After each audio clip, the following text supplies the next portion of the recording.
voltamos com o Horizonte Debate. Seja bem-vindo, seja bem-vinda se você chegou agora. E hoje falamos sobre as crises políticas na América do Sul. Bolívia, Chile, Venezuela, Brasil, Paraguai, Argentina, Uruguai, eu acho que não está ficando nenhuma delas fora.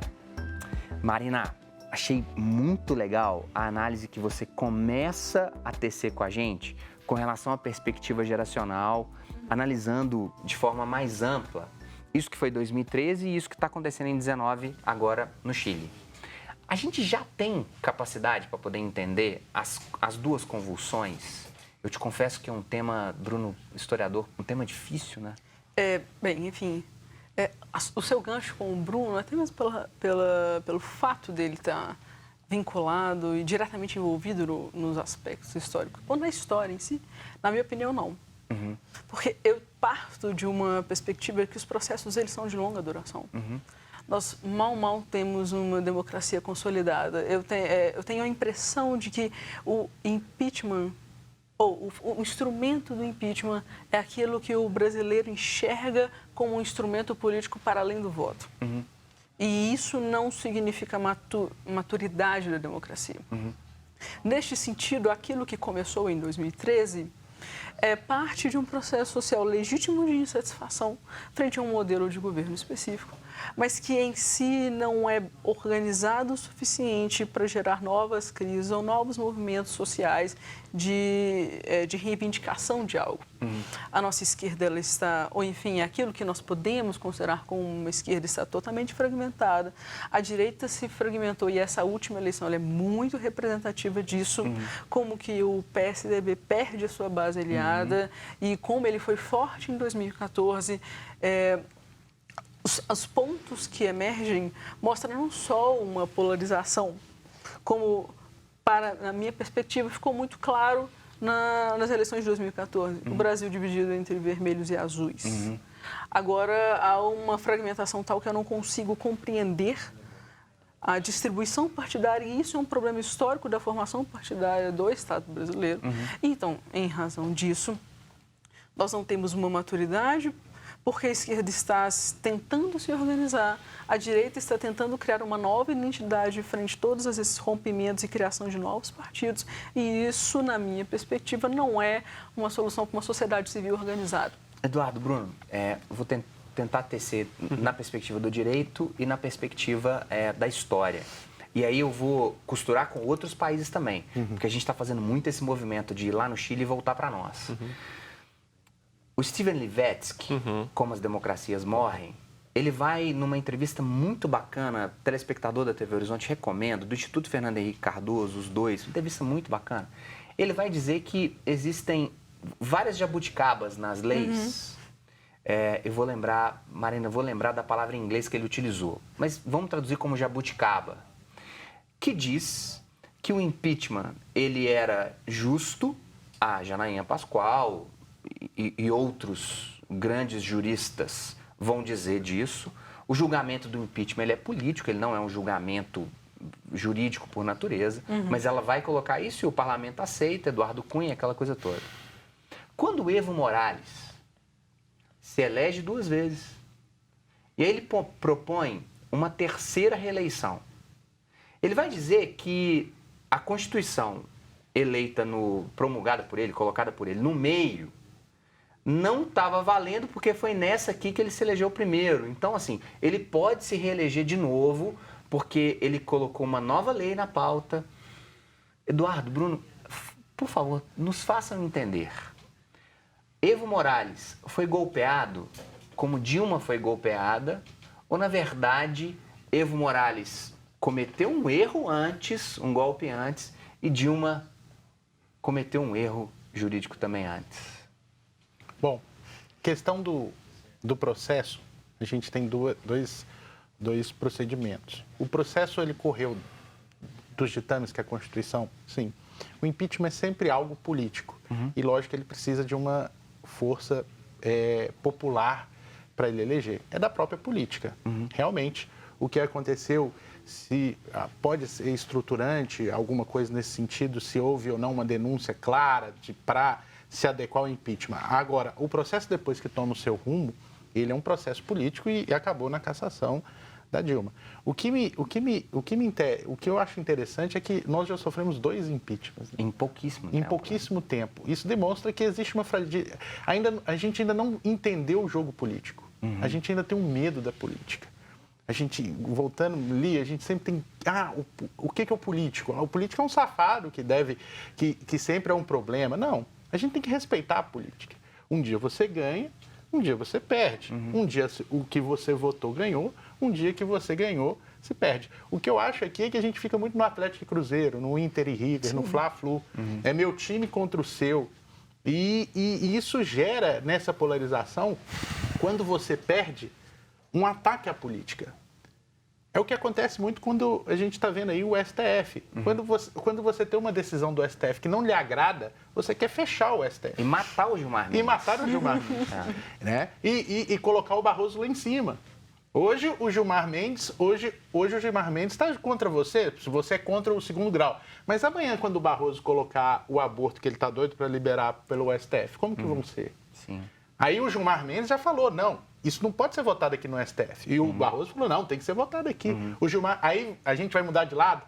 Quer dizer, agora eu sou o time do Gilmar porque o Barroso está contra as minhas. O voto favorável do ministro Barroso com relação à descriminalização da maconha, por exemplo. Exatamente. Na hora que ele coloca no voto, né? Que o Gilmar também é contrário. O que a pessoa faz com a maconha não me importa. Não me importa. Exato. Você ser partidário da liberalização da maconha ou não é uma coisa. Agora, você, ao ter uma decisão da Suprema Corte, do guardião da Constituição, e querer fechar ela porque você não foi, é mais ou menos você virar e colocar a bola debaixo do braço e falar, olha, eu quem mando aqui, vou embora, então tá fechado o STF, amanhã a gente coloca outros ministros. E essa tentativa, é engraçado que essa tentativa reflete em todo o parlamento, em toda a sociedade. Sim. Aí já reflete no nosso legislativo. Uma incapacidade de fazer autocrítica, total. Né? Nós temos porque o bolsonarista, ele também não abre mão de dizer assim, não, ele está fazendo tudo muito certo. Sim. As pessoas não fazem uma autocrítica, né? Nenhuma. E em termos, isso me assusta quando é em termos de direitos e garantias individuais. Por quê? A gente está querendo mudar a Constituição, cláusulas pétreas.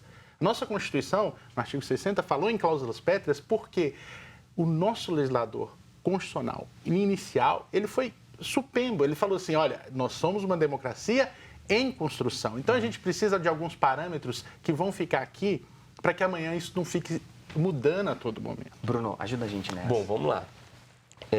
Ouvindo a discussão, né, dos 2 professores, a gente tem 2 parâmetros de identidade. Uma identidade legitimadora, que é aquela dominante, e uma identidade de resistência. Então, a gente transita entre as duas com muita facilidade. Então, se eu sou a situação, a minha identidade vai ser de resistência. E para eu ser identidade de resistência, eu preciso de ter o dominador, eu não existo sem o outro. Então, eu preciso de projetar no outro que ele é meu dominador para que eu possa resisti-lo. Isso acontece no momento atual, isso acontece com a Dilma, isso acontece com o Morales. O Morales, a Bolívia é um caso muito específico, porque dos países latino-americanos é aquele que mais de 60% da população é indígena. E você tem pela primeira vez na história um indígena eleito, que foi alvo de muita fake news, de muita mangueira da falsidade, que é um termo cunhado pelos russos com Putin, de que ele não era sequer indígena. Né? Ele vai fazer uma proposta de uma nova Constituição que permite ele ser reeleito a partir do massacre de Pando. Então ele vai fortalecido para esse referendo, ele faz uma consulta popular, você tem uma oposição que elimina indígenas, camponeses que né, estavam ali com a sua terra, e ele vai forte para esse referendo e ganha. Então, você tem uma aprovação da população e depois você tem uma aprovação das instituições bolivianas que permitem ele fazer a 3ª reeleição. O problema foi a 4ª. Na 4ª, ele não tinha apoio. Na 4ª, foi considerado ilegal a reeleição dele. Né? A população, ele foi um referendo, a população disse não para ele. Então, ele apela para as instituições que já estavam ali totalmente dominadas por ele e permitem ele se reeleger. E aí você tem todo o desencadeamento que a gente está vendo na Bolívia. A gente tem que levar em conta que a Bolívia também, assim como o Brasil ali nos anos anteriores à Dilma, a gente tinha indicadores econômicos e sociais muito melhores do que anteriormente. Então, você tem um índice de Gini na Bolívia que ele vem caindo desde do acesso Morales ao governo vertiginosamente. O que é o índice de Gini? Ele é nada mais nada menos do que um indicador da distribuição de renda no país. essa ideia de que a gente tem que crescer economicamente infinitamente, o planeta não dá conta. Uma hora a gente tem que pegar e distribuir o que a gente gerou de riqueza. E o governo do Morales, com o governo que a gente teve no Brasil durante um tempo aqui, o Lula 1 e 2 e Dilma 1 e meio, né?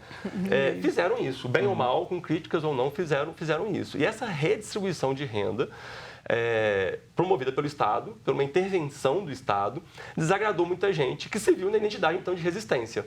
Né? Esse Estado, que no caso da Bolívia, me parece muito que governou de maneira socialista para os amigos e de maneira capitalista para os inimigos. Sim. Os inimigos vão lá para a livre concorrência, eles que se viram, não vão ter apoio do Estado, mas os amigos vão ter o suporte do Estado. Isso tudo faz parte do autoritarismo na América Latina. A professora Marina, eu acho que tem mais autoridade para discutir isso, assim, porque a gente é colonizado pelo pensamento europeu, que chega aqui e procura reproduzir o seu mundo mental. Então, a gente tinha uma infinidade de povos indígenas nessa terra, e os espanhóis, por exemplo, veem astecas e incas, desses impérios apenas. Sim. E você tinha uma enormidade de grupos nativos ali. E eles impõem uma visão deles, impõem a identidade dominante deles, e aí o resto tem que ser resistência. E a gente vem desde esse processo colonial, no processo de independência, elite crioula, aqui no Brasil, o nosso processo de independência também, a nossa elite, nas proclamações das repúblicas pela América Latina fora, você tem os caudilhos, aqui no Brasil você tem os coronéis, a gente flerta com o militarismo o tempo todo, para pensar que a nossa república foi programada por militares, a primeira república é a república da espada, olha que nome impactante. E depois você tem a ascensão de civis que estão alinhados ao coronelismo, que eram civis, mas que tinham um título militar ali, e que vão dar uma base brutal, de força mesmo, para que se mantenha no poder.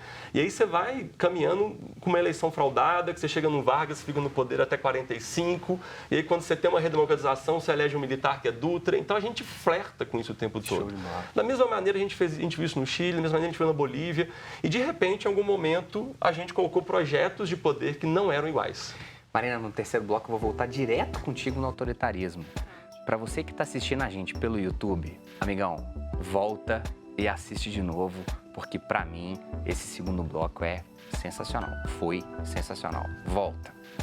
Voltamos daqui a pouquinho.